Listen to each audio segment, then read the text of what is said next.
अरे सावधान सावधान, सभी पक्षी सावधान हो जाओ। अरे तुम लोगों को पता है मैं तुम्हें सावधान करवाने आई हूँ। इस जंगल में एक भूतिया चिड़िया निकली है जो रात को सभी पक्षियों के घरों से अन्न को लूट कर ले जाती है। अरे उस भूतिया चिड़िया के बारे में सोच सोच के मैं बहुत ज़्यादा चिंतित हो गई हूँ और मुझे डर भी लग रहा है कहीं वो मेरा अन्न ना ले जाए।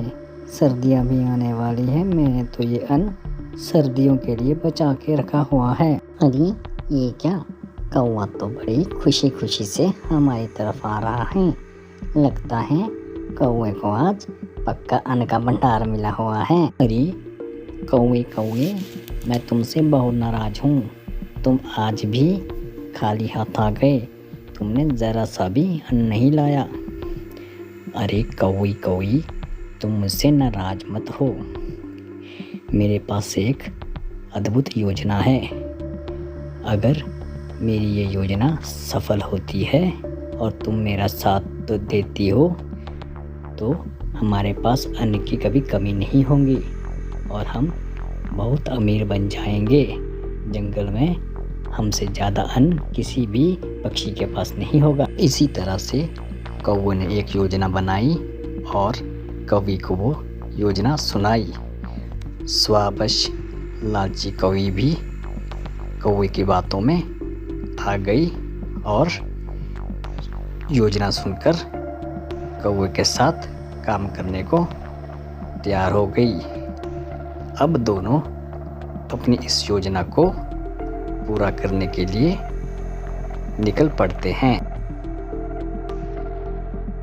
बचाओ बचाओ बचाओ बचाओ, हमें बचाओ बचाओ बचाओ बचाओ, भूत आ गया है, भूत आ गया है, बचाओ। अरे यहाँ तो इस घर में बहुत सारा अन्न पड़ा हुआ है, ये तो काफ़ी ज़्यादा अन्न है। अब मैं इसे अपने बैग में एकत्रित करके ले जाती हूँ। अरे ये थैला तो बहुत ज़्यादा भारी है, इसमें तो पूरे महीने का अन्न है। ओफ, इसको मैं घर तक कैसे उठाऊं? ये तो बहुत भारी है, आज तो मैं थक जाऊंगी। अरे कौवी रानी, देखिए मेरी योजना, मैं कितना चतुर हूँ। मेरे होते हुए तुम्हें चिंता करने की कोई आवश्यकता नहीं है। अरे कौवे जी, तुम तो बहुत ही होशियार हो और बुद्धिमान भी। तुम्हारी तरह चतुर तो अन्य कोई पक्षी है ही नहीं। तुम्हारी योजना से ही हम बहुत धनी और हमारे पास अब अन्न की कोई कमी नहीं है। उस भूतिया चिड़िया का खौफ पूरे जंगल में बहुत ज़्यादा हो गया था। सभी पक्षी उससे परेशान हो रखे थे। सभी पक्षियों का रात को अपने घर से निकलना मुश्किल हो गया था और वे डर के मारे सहमे हुए थे। अरे कबूतर मामा, हम भूतिया चिड़िया से डर के इधर आपके पास आए हैं। अब आप ही बताओ हम क्या करें? आप बहुत चतुर हो और बुद्धिमान भी। क्या आप हमें उस भूतिया चिड़िया से बचा सकते हैं? अब हम आपके पास आए हैं, आपका ही सहारा है। अरे चिड़िया रानी, आप सभी पक्षियों को चिंता करने की कोई आवश्यकता नहीं। अब तुम सब अपनी चिंता मुझ पे छोड़ दो, मैं तुम्हारी चिंता को दूर करूँगा। मुझे कुछ दिनों के लिए अपने मित्र के पास जाने दो, वहाँ से मैं कुछ सामान लेके आऊँगा और उस सामान के ज़रिए मैं उस भूतिया चिड़िया का पर्दाफाश करूँगा। तब तक तुम लोग अपना ख्याल रखना, उस भूतिया चिड़िया से तब तक बचना। इसी तरह कबूतर यह सब कह के वहाँ से निकल जाता है और वह गांव की तरफ प्रस्थान करता है। वह गांव में अपने एक किसान मित्र से मिलने जाता है। अरे ये कबूतर आज बहुत दिनों बाद क्यों आया है? अरे दोस्त, मुझे तुम्हारी सहायता की आवश्यकता है। हम पक्षियों पे एक आपदा आ पड़ी है, उससे निपटने के लिए मुझे तुम्हारी सहायता की आवश्यकता है। अरे मित्र कबूतर, बोलो मैं तुम्हारे किस काम आ सकता हूँ? अरे दोस्त, मुझे तुमसे वो दिवाली वाले पटाखे चाहिए। हमारे वहाँ भूतिया चिड़िया आई है, उसने सभी को तंग करके रखा है। मुझे लगता है कि ये षड्यंत्र है। मैं उन पटाखों से इस षड्यंत्र का पर्दाफाश करना चाहता हूँ। अरे ये तो छोटी सी बात है, मेरे पास कुछ पटाखे बचे हैं, वो मैं तुम्हें दे देता हूँ, पर वो जानलेवा हो सकते हैं। नहीं नहीं, आप मुझे छोटे पटाखे दीजिए जिससे जान ना जाए। अवश्य मित्र अवश्य, मैं तुम्हें पटाखे देता हूँ। इसी तरह वह चतुर कबूतर अपने मित्र से विदा लेके जंगल की तरफ अपने पक्षी मित्रों के पास चला जाता है। वह बैग काफ़ी भारी होता है और वह बड़ी मुश्किल से इस बैग को वहाँ तक ले जाता है। अरे सभी पक्षी सुनो, मैं इस षड्यंत्र का पर्दाफाश करूँगा। इसके लिए मैंने एक योजना बनाई है। योजना के अनुसार हमें पता करना है कि वो भूतिया चिड़िया आज कहाँ पे आने वाली है। इसीलिए हमें उसको अन्न का लालच देना होगा। उसके पश्चात मैं योजनाबद्ध तरीके से उसका पर्दा फाश करूँगा और हम सभी पक्षी छुपके देखेंगे कि इस षड्यंत्र के पीछे किसका हाथ है। हा हा हा हा हा हा, लगता है मेरे डर से ये पक्षी घर छोड़ के चले गए हैं। हा हा हा हा, अरे यहाँ तो काफ़ी अनाज पड़ा है और बैग में भर के रखा है।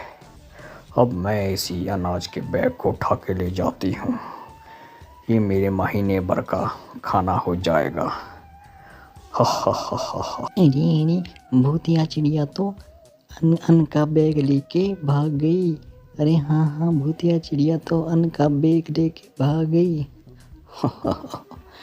अरे इसमें मैंने अन्न नहीं रखा है। इस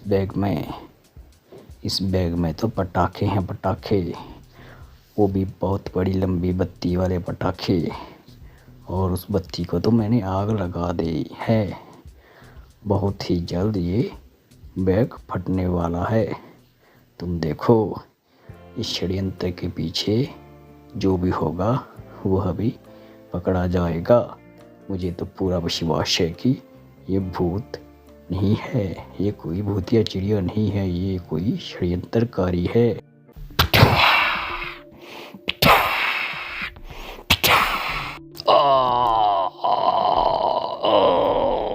बचाओ मुझे, ये क्या हो गया? अरे ये क्या, ये कौवे को क्या हो गया? मुझे जाना होगा। अरे कौवे तुम्हें क्या हो गया? अरे कोई तो मेरे कौवे को बचाओ, ये कौवे को क्या हो गया? ये सब किसने किया? अब मैं क्या करूं? अरे ये तो कौवा और कौवी है। हाँ हाँ हाँ, ये तो कौवा और कौवी है। अरे लगा पता, हमने तो पहले ही कह दिया था कि ये कोई षड्यंत्रकारी है। आया कौवे का षड्यंत्र अब सामने, पकड़ा गया ना कौवा। चलो अब इनके पास जाके जरा इनको रंगे हाथ पकड़ लेते हैं और थोड़ी खरी खोटी सुनाते हैं। अरे कबूतर मामा और सभी पक्षियों से मैं क्षमा मांगती हूँ। मुझे और कौवे को माफ़ कर दो। हमसे बहुत बड़ी भूल हो गई है। अब तो तुम जेल में जाके ही माफ़ी मांगना। तुमने जो सभी पक्षियों को सताया है और सभी का अन्न चुराया है, इसकी सज़ा तो तुम्हें भुगतनी ही पड़ेगी। अरे मैंने पुलिस को बुला लिया है, पुलिस अभी आती ही होगी। अरे तुम दोनों को माफ़ी नहीं दी जाएगी। तुम तो बहुत दुष्ट हो। तुम लोगों ने सभी पक्षियों को बहुत सताया और तड़पाया है, उनका अन्न चुराया है। वह रात को कई बार भूखे भी सोए हैं। अब जेल में तुम्हें पता चलेगा कि सताना और तड़फाना कैसा होता है। अब तुम वहाँ पे खुद सजा काट के तड़फोगे। अरे नन्हे साथियों, इस कहानी से हमने क्या सीखा? इस कहानी से हमने ये सीखा कि बुरे कामों का नतीजा बुरा होता है, इसलिए हमें बुरे काम नहीं करने चाहिए। हमें सदैव अच्छे व श्रेष्ठ काम ही करने चाहिए, जिसका फल हमें श्रेष्ठ ही मिलता है।